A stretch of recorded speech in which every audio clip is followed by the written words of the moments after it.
Смотрят, дети неприкаянные. Вот школа, детей-то много. Решила собрать деток, такой как кружок сделать.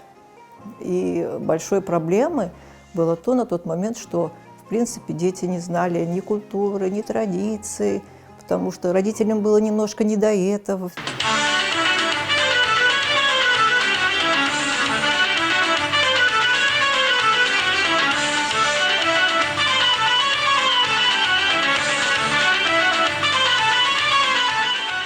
Условий нет. Никто нас никуда не пускает, вот где-то даже позаниматься. Мы когда переехали, у нас было всего 2 комнатки. Там же кухня, там же спальня, там же много родственников, которые приезжают, уезжают. И там вот были вот эти все дети.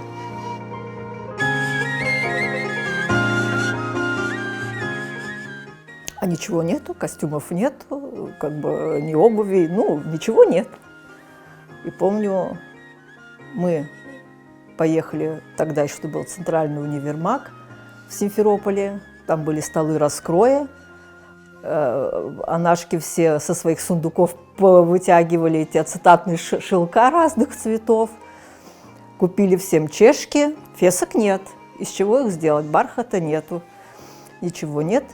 В том же центральном универмаге продавались бархотки для чистки обуви, для натирания бордового цвета. Мы их покупали, мы их распарывали, мы обшивали вот это лекало фесок, сшивали фески и делали настоящие монеты. Брали двушки и десюльки.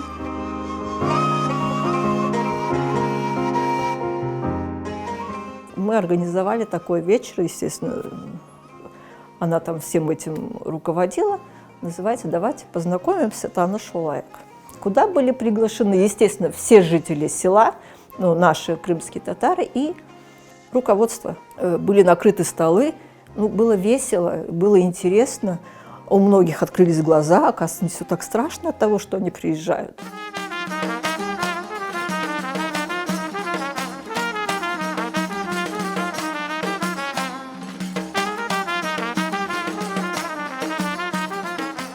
Каждый из дому, что было, то и дал.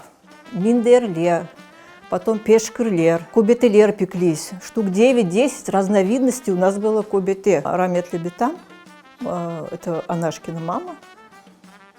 Но она уже тогда была достаточно в преклонном большом возрасте. Ее как картинку посадили на этот топчан, дали дермен в руки, марама, все это. Она весь этот фестиваль, который она проревела.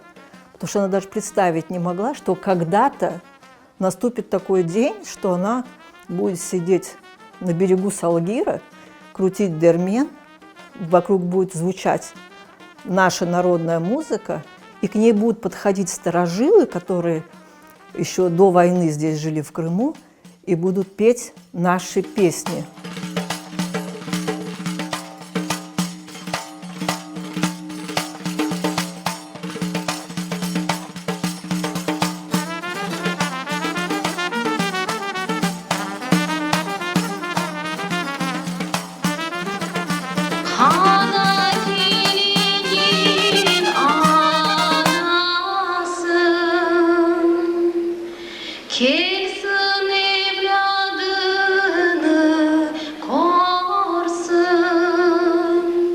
Bergen sütün el al etsin,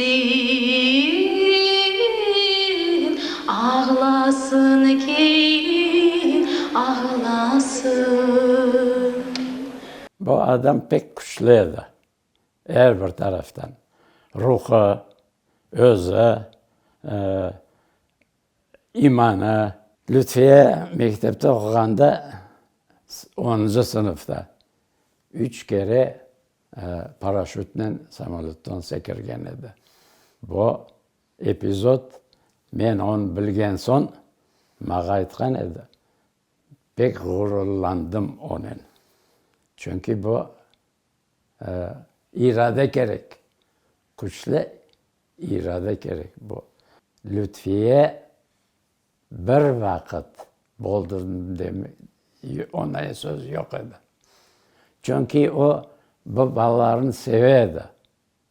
ballarga aşlaydı, namusluq, buna milletimizni bütün tabiatını ballarga aytaydı, öğreteydi. Lütfiye'nin başlığında bu oyun ansamblı büyük, tımtız yerden ösüp büyük galibe kazandı.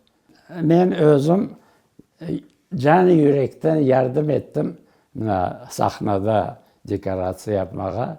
Çünkü ben zanaatım ressam.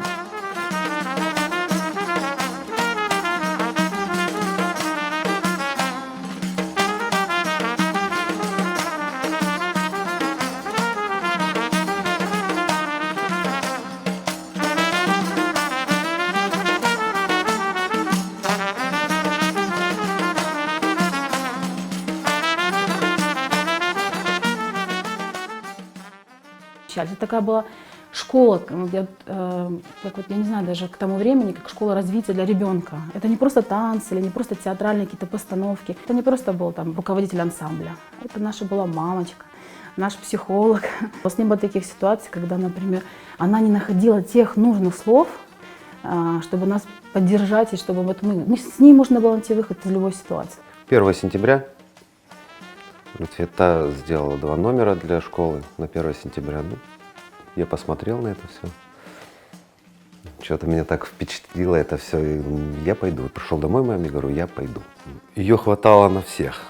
Ее силы, ее духа хватало настолько, еще можно было, я не знаю, целый город завести. Первый раз, когда я попала на концерт, у меня такие впечатления были. Я вернулась домой, думаю, я хочу, чтобы мой ребенок занимался. Очень хочу. Я бесконечно благодарна этой женщине. Это была душа просто. И я думаю, что она для Мазанки много для нашей сделала.